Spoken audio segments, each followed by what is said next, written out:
Nothing worked. Okay, so that tells me that it doesn't want to start no matter what. Question is that life flight or the ghetto bird? It's okay. Life is difficult. Everybody knows that on YouTube. If it fires and you're at full throttle, you need to immediately let off the gas. Almost. I'm trying not to throw obscenities at it.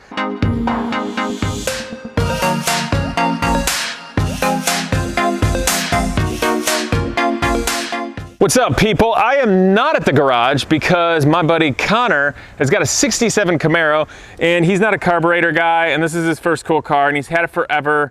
And it's a total pain in the butt. He's not gonna have any fun. So we need me, because I like weird old stuff, but let's go check it out. He's not here right now, but his buddy is by and the car's outside. So I thought I'd bring you guys along so you can see, like, how do you troubleshoot an old car? How do you look at it? How do you think about it? So hopefully we can get it on the right track for him. What's up, man? Hey, how's it going? Good. Is it cool if I hit it? Yeah, for sure, man. Okay. Check it out. Thanks. So I saw this thing quite some time ago in the winter. And it was a bummer. He bought it sight unseen. It's a pretty good car, but the motor in it, I don't remember what the deal was. I think it had like a wiped cam or something. I was talking to him like how we can fix it and do it and all, and he just went for it. And he had like a new motor put in. I guess it's a 383 of some variety. But to be honest, for this video, it's not that important exactly what engine is, as long as the camshaft is in there and time basically right, and things go up and down and spark when they should. So we got to figure it out. So it's a cool car. You know, I just dig it, man. I love old cars. But let's start checking it out. So, battery's back here. He's got a fuel cell in it, just a little plastic kind of sportsman one. And they had a little battery tender on, but this is not like a legit charger, this tiny one. So don't expect this to bring batteries like way back from the dead. But hopefully it's better than nothing. Question is that life flight or the ghetto bird? I don't know. So Connor was talking about it, and he was talking about how it was, he tried to back it up and it would bog and die, and then it just wouldn't want to restart and whatnot. What's going on here? Oh, you gotta push it harder. So it was bogging, it was dying, and then he's talking about shakes when you drive it. And so I was asking the things like, is it just when you move constantly down the road? Does it vibrate more when you rev it up? Like, I'm trying to figure out, was the engine built like crap? And my camera person, who's my lovely wife tonight, is stepping on this gutter. Do you want to just step over that? The camera people always try so hard. It's okay. Life is difficult. Everybody knows that on YouTube. So anyway, this is a good looking motor, 383 apparently. And I'm inclined to believe that the engine internals of this are fine. He's obviously driven it, so it's making some kind of oil pressure modicum thereof. So my first best guess when it comes to this is not running right. It's gonna be carburetor or distributor of some kind. I mean, wiring could be a thing, so I'm just gonna go ahead, yank the air cleaner off so you can see what's going on. Now I know there's gonna be a bunch of you that are gonna go on about it. It's like, it's not a 4-wheel Mopar, that's your first problem right there. Okay, fair enough, but calm down. It's got a demon carburetor on it, which is not everybody's favorite, apparently. But it should still work. Now, he mentioned it would bog when you try to step on it. So my first thought was maybe the accelerator pumps are not spraying. And what an accelerator pump does, for people who don't know on a carb, is if you're cruising down the road at a constant rate of speed, or the engine, you're about to rev it, when you go to put your foot in it, just rev it or get on it, if there wasn't something to make the mixture go slightly richer, that would create a lean condition and the engine would stumble before it picks up. So carburetors have to have that. When you go to put on it, they have to have something that makes it go richer. And in the case of this, which is a double pumper, it has accelerator pumps. And the accelerator pumps are run off these little arms right here, which is controlled. So when you pull the throttle, you see how it starts pushing that down right there? Well, this goes to a little diaphragm and it pumps fuel in. I don't know if you can see this, but this is the choke right here and it's open. And this is the primary and this is the secondary.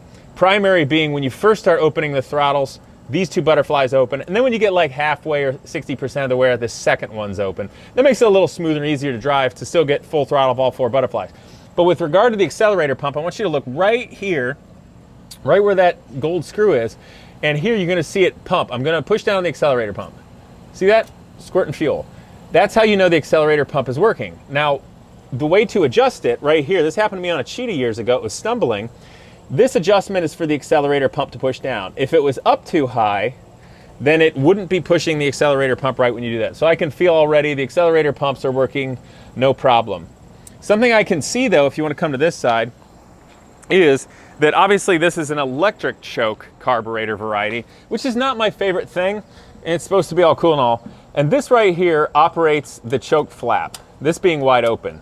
If it was closed, it would go all the way here. And how that works is when the engine's trying to draw a vacuum and suck, if this is closed and it can't get the air, it starts drawing more of a vacuum on the fuel and basically sucks more fuel. That's how it goes richer in that circumstance. However, if you look at this, there's only one wire going to it and there's no wire here. And this wire goes directly to ground. So it's not hooked up. There's no choke working on this thing whatsoever. There's no mechanical choke and the electric choke is not hooked up. So that could come into play. But if you think about it like an old Italian car, Ferrari, Lamborghini, or something overly complicated like that, one way to make those things run, if you ever hear guys start up vintage, Italian cars and they're like, wum, wum, wum, wum, wum, wum, wum, like that, is because they're keeping it running on the accelerator pump. Like they keep pushing the throttle like this because it keeps squirting, which in that case are Weber carburetors, and it keeps it running. So since we don't have a choke right now, if it doesn't want to start because it's not getting enough fuel, I can simply start pumping the gas to pump more fuel in it. And that's why for you young guys, older people will say, pump it a couple of times. Well, it's because you got to squirt some gas in it to get it to start. So that's something there. What else? I did notice, I actually looked at this slightly early. I looked it over just briefly.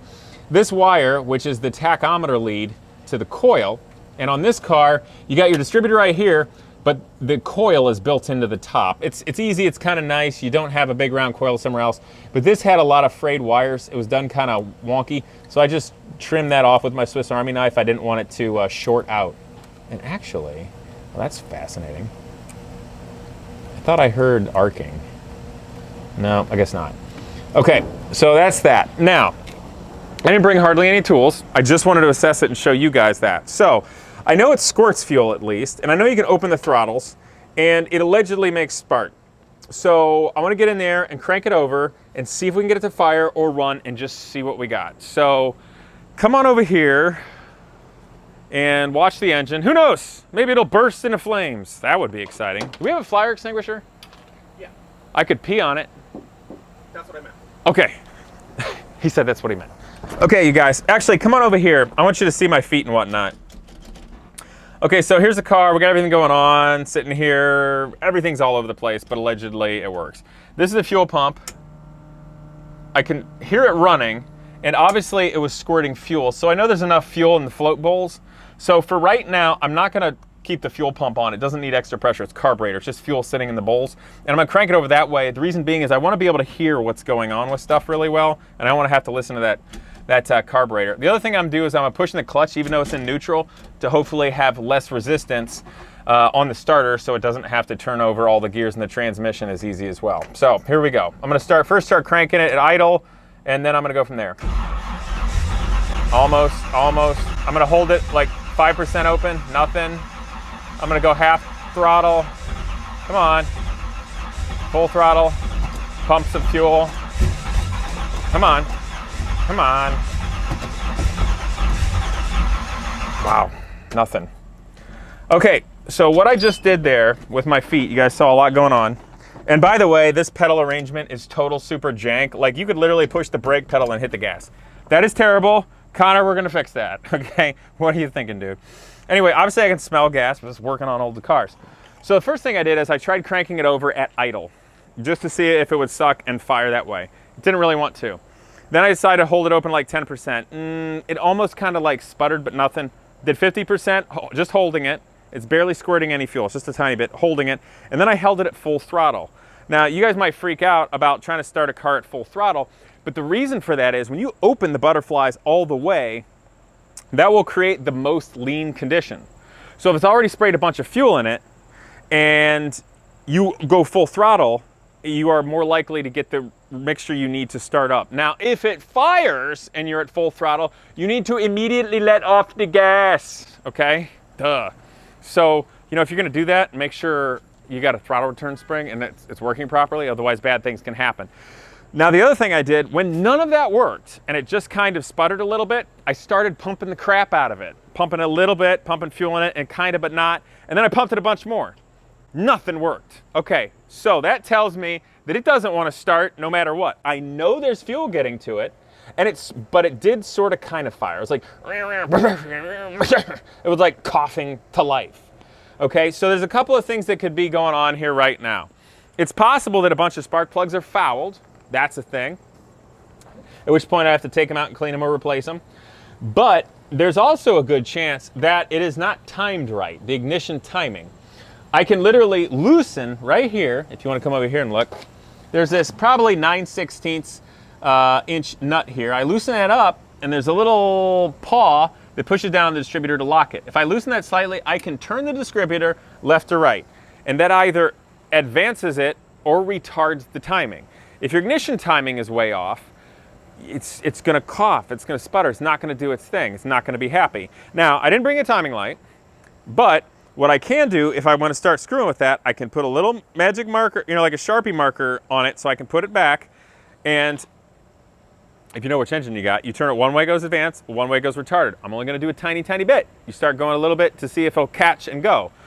So if I'm going to do that, I'll be in here, and I'll have Chase turning it over, and then I can operate the throttle, and I can also change the ignition timing, which honestly is no different than you do on like a 1920s or 30s car on the steering wheel, except I'll be doing it in here. And I hope I don't accidentally bump the right thing, otherwise it'll zap me with like 100,000 volts, which is never fun. So that's what we're gonna do.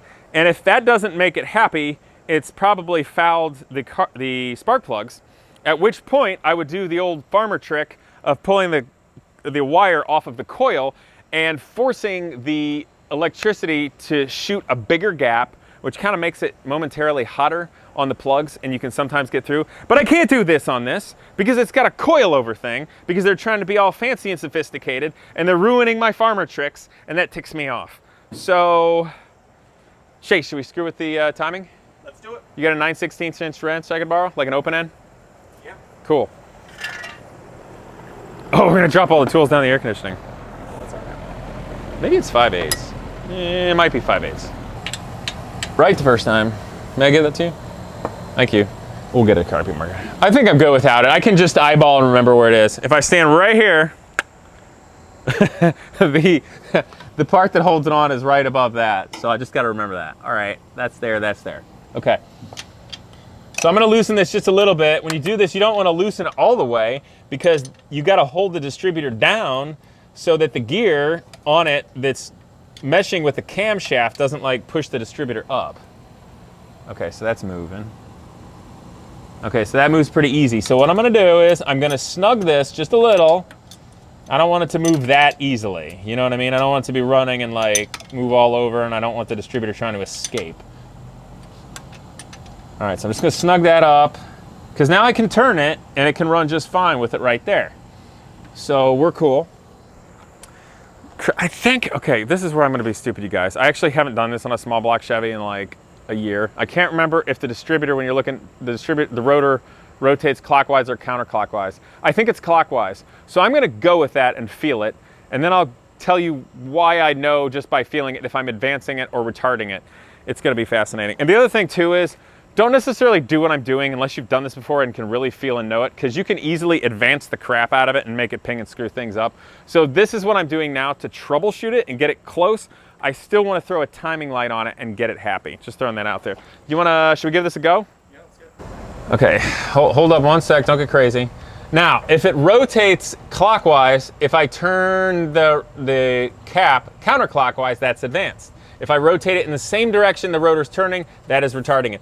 Okay, so here's the deal. Make sure you're in neutral, please, and hold the clutch in when you're cranking. You can turn the fuel pump on. If I yell at you to kill it, just kill it and shut off the fuel pump. And don't kill me. I'll have the throttle, and I'll have that. If it tries to start, you can stop cranking. You know, you just do you, and I'll do this. Okay, is that cool? Okay. All right. All right. So ready when you are to crank.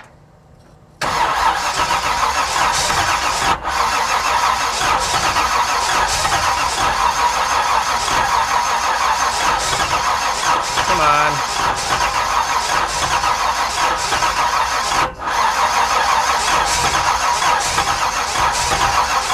Come on.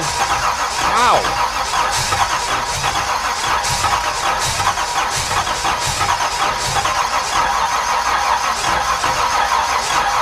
Okay, hold up. I stopped, I didn't want to overheat the starter. You guys could see when I was starting to turn it this way and advancing it, I could advance it to the point with the speed that it was cranking over that it would like stop because it's too far advanced. The combustion was starting to happen too soon before it gets to top dead center, because the timing, if it says like 7 degrees before top dead center, that means the spark is actually firing before the piston gets to the top, because the flame front starts traveling and you want it to have maximum compression when it gets to the top to force it down. And in a racing engine, your full advance, which is like 4,000 RPMs or more, might be as much as like 36 or 38 degrees before it gets to top dead center in the rotation. So the piston's coming up and it fires it way before it even gets to top, because it's moving so fast that the faster your engine's running, the combustion's still going to happen at the same speed, so you have to change that. And then I started retarding it, and it got to where it wanted to fire, but it still didn't want to do it. So my thought is our spark isn't quite hot enough, and I'm going to go ahead and start pulling spark plugs out and look at them. Is that cool? All right, am I taking away your evening or anything? You good? Okay, cool. You just kill that, and I'll start pulling plugs. Okay, so I figured it out, you guys. I just yanked one of the spark plugs out. It was nice because it wasn't over tight, and you can tell it's a newer motor. Now, this particular motor has aluminum heads right here. Come here and take a look. I mean, it's pretty obvious to tell they're shiny and silver and not painted, which is a dead giveaway they're aluminum. Obviously, it's got an iron block. Now, I bring that up because, and come back a little bit, I want to show it's going to relate to the spark plugs. Now, this spark plug, I already started wiping off a little bit, but it's super sooty and super black, okay? Which means it's running really rich, and this is a really cold spark plug. What I mean when I say hot or cold spark plug, it has to do with this. Let me brush it off a little bit. Chase here brought me this. Hopefully we can clean up a little, you can see. Now I'm gonna point at it with my pocket knife, because we're talking tiny stuff. Now, spark plugs are ceramic here, and obviously metal here. This area right here, this surrounding area, this is ceramic, and a new one would be white. Now, this particular one, the hole or the trench here does not go down very far. It only goes down this far. Now, why that's important is this ceramic here heats up from the combustion of the motor. And that's important that it gets to a high temperature so it can burn off the soot. But if it gets to too high of a temperature, it will actually cause combustion of your air-fuel mixture while the piston is coming up and raising the temperatures, will cause it to detonate and explode way too soon. That is bad. Now, in a racing engine with really high compression, you're going to need a colder spark plug so that you can find that right heat range. That's what the heat range of the spark plugs mean. And how it works is, this ceramic, if it doesn't go down very far, that means it's cold, because there's only this little area that can heat up before the metal here acts like a heat sink to the head. If the ceramic is really long and goes way down in there deeply, that means there's less ability for the heat to transfer into the metal of the spark plug and into the cylinder head and cool off. So, because I'm a really nice guy and my wife is the best wife on the planet and very patient, and not only recording this YouTube video at over 8 o'clock at night, I'm going to drive to the auto parts store with my wife and buy some warmer spark plugs that are fresh. I have no idea what the compression is of this motor. It seems like it's got a little bit, so I'm not going to get crazy, but I think I'm going to go 1, maybe 2 heat ranges hotter, so he's got something at work, we can get it fired up. Honey, how much do we like Connor? He's pretty good. He better like me after this one. Okay, let's go, you guys. Okay, you guys, so I just got out of an auto parts store here, and the thing that sucks about normal chain auto parts stores is, one, the people that work there almost never understand what a heat range is. That's kind of like outside the normal realm of buying parts for a car. Usually you just buy whatever your manual tells you, or you cross-reference to something else, and much like the oil viscosities that people don't understand, they don't understand like all the difference of spark plugs. So the thing that's annoying is when you go to an auto parts store, and it doesn't matter whether it's O'Reilly's, AutoZone, Advanced Auto, Napa, or whatever. Napa guys usually sometimes know, but like, it doesn't matter where you go, it sucks because even if you cross-reference it, there's no gauge, like there's nothing to tell you what heat range is up or down. And usually how it works is, so like Champion here, it says C59YC. The 59 indicates where on the heat range it is. But then some manufacturers go up, some go down if it's hotter or colder. So you don't even know which way it's going. So what I had to do is when I figured that out, and I don't memorize all this stuff, but I figured that out, I said, okay, see if you got this part number. And I would just tell them a different number by 2 in it. So instead of C59YC, I'm like, you got C61YC or you got C57YC? He didn't have any of that. So then we cross-reference it, and I look in the back, he's got a lot of auto light and a lot of NGKs. So I cross-reference it to an NGK and figured out that NGK's number is like R5672A-8 or A-10 or whatever. So the last number is the heat range, and then I told him on the NGKs, okay, do you got one with this number? And he did. And I'm like, okay, bring it up, let me look at the heat ranges. So then I just compared them here, and I looked, and I can see that this NGK is indeed a step or like a step and a half hotter than this Champion, maybe 2. It's quite a bit hotter. I think it's gonna be fine and not go too far and pre-detonate. I mean, you know, Connor's motor sounds like it's got a little bit of compression, but I don't think it has a stupid amount of compression. And these Champions that he's got are so cold, they look, in terms of the heat range visually, about the same coldness as what's in Genius Garage's 700 horsepower 358 that has to run like 114 leaded gas, which is like a crap load of compression. So they're too cold. They're fouled out. It's not running worth a darn. So I went with this hotter one, and then I'll just tell him, man, listen for pinging or detonation. I think it's gonna be fine, and it's gonna start up. So let's go try it out. All right, you guys, so I'm just getting out all these the new spark plugs here. I don't actually have a gapper. So what I'm gonna use is my Swiss Army knife blade and just all kind of judge them. I'm gonna eyeball them. I know that sounds crazy, and you guys are like, you can't do that. And I'm like, yes, I can. I'm really nearsighted, and I'm accustomed to doing things like this. So anyway, I'm gonna get them close, and then I gotta throw these things in, which will be boring, and I don't have time for all the editing and putting in like kooky, non-copyright music. So I'm gonna come back to you when they're in, and this thing, theoretically, it will be banging like a champ. 1 eternity later. Okay, so I have gotten them all out, and I didn't have the right tools, but I had enough of semi-correct tools that I was able to take them out. Fortunately, they're in kind of loose. So hey, Connor, you're gonna wanna snug them up a little bit later. So I got all the new ones in, they're hotter heat range. I used the blade of my Swiss Army knife, and I judged the relationship to where the thumbnail groove is to know that they were equal. And then I eyeballed it for the gap. Wanted to have about 32 thousandths. Now here's the old ones that came out of it. I don't know if you can see it, but they're all dark. This one's still wet. So they were all fouled. It had no good chance of running. So I think this, I'm trying not to throw obscenities at it. This fine motor vehicle from Detroit will now start. So, Chase, you ready to give this a whirl? Okay, I got the throttle and the ignition. You just crank until hopefully it runs. Ready?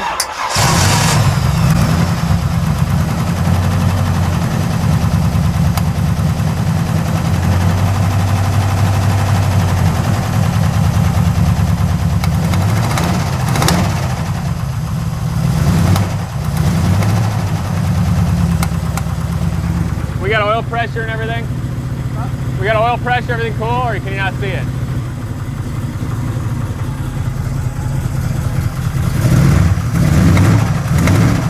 Hopping a little. We good? Is it cool? Yeah, it's cool.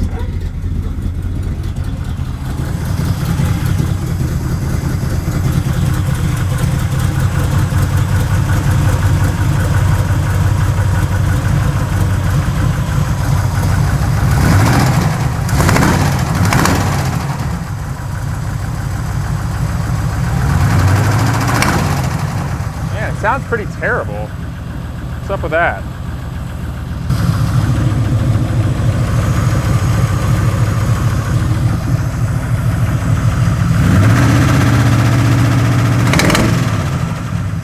It's kind of weird.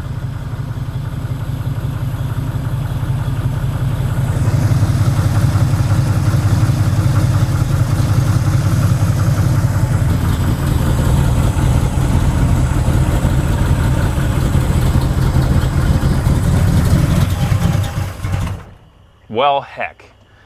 Would you mind firing up again, please? Oh, it started to move the distributor. That might be it. Hit it.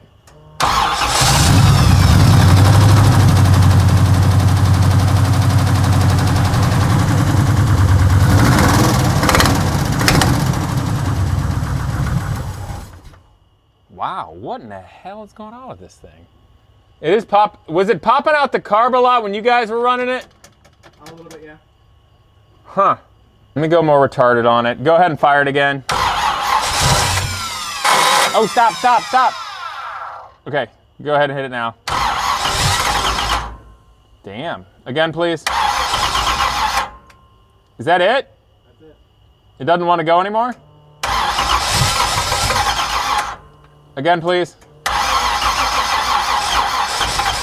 Come on. Kill it. Stop. I gotta tell you, I think this carburetor is miles away from where it needs to be. I think it's potentially just flooding it out. Let me look at the float bowl level. That's okay. That's okay also. That's weird that it just died like that. It also, it pops out of the intake. I gotta tell you, I hate this carburetor. Yeah, I know. I mean, the engine's fine. It's got great oil pressure. Yeah. Unless there's something weird going on with the valves to make it pop out of the intake like that. Like, I didn't have it advanced too far. I had it practically where it was before. You can advance it more, you can retard it more, it's fine. I didn't even have to go full retard. No, I'm leaving it in. It's accurate, it's exactly about the distributor. Besides, if anybody should get in trouble for that, it's Robert Downey Jr., not me. Staying on topic. All right, so we obviously figured out regarding the plugs, they were fouled out. I think this demon carburetor is off, so at another time I want to come back for the carbs. So what have we learned? We learned the motor's fine, it's got good oil pressure, it's not making any ugly noises. You can obviously advance and retard the ignition timing, and it has spark and it works and it runs fine. So with regard to the plugs, these plugs will be fine. If we find they're a little too hot and if it's you know, detonating a little bit or pinging, then we'll go back to the cold ones. But it seems the carburetor is way off. It should not have just died like that if it was running well. So it's making me think the thing is it's just stupid rich and it's just flooding it out. So I'll come back to it, but at least we're a lot closer and hopefully Connor can start having fun with this car. But I hope you guys enjoyed the journey today, just troubleshooting a carbureted motor and having some good old fun from Detroit, and I'll see you guys next time.